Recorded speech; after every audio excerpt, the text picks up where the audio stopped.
Yesterday, December 7th, 1941, a date which will live in infamy.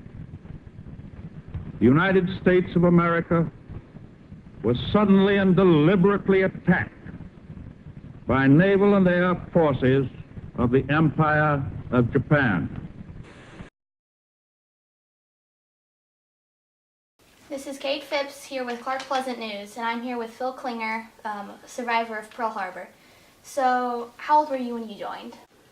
I was 16. How did you get to be in the service?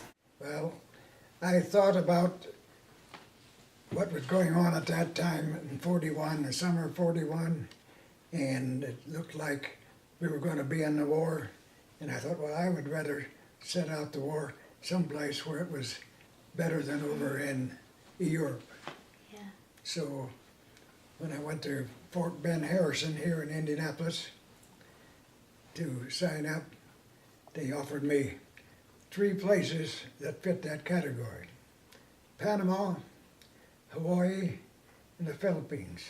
How was your life prior to Hawaii?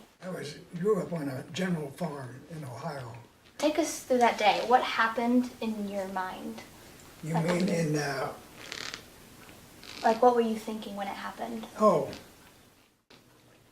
About 10 days before the Japanese came, they knew that the Japanese were going someplace. They didn't know whether it was going to be Singapore or the Philippines or Hawaii.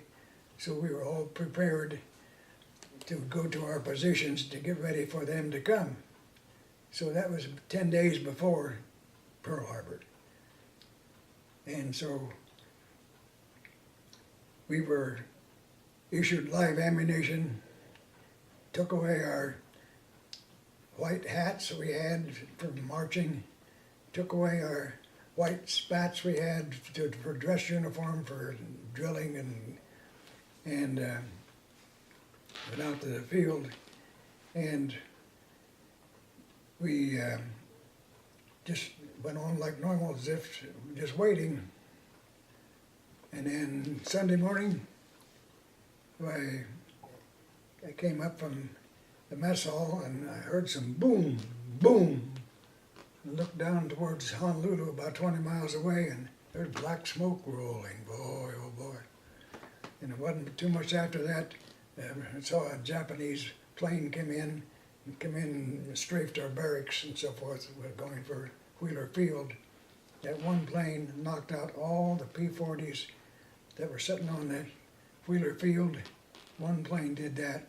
Then he came back through and strafed us again and went back down to Pearl Harbor, or down at Honolulu, to go with his other buddies. How was your life changed that day? Instead of just having barracks life and you get up and you drill and you dig holes and fill in the holes again just for something to do, why, we were in battle situations waiting for the attack to come, so we'd let them have it with all the ammunition and we had. How do you think America changed that day? Oh, that really woke them up. We have a lot of students at our school that have parents in the military and are overseas. Do you have any, advice? Just keep in contact with them and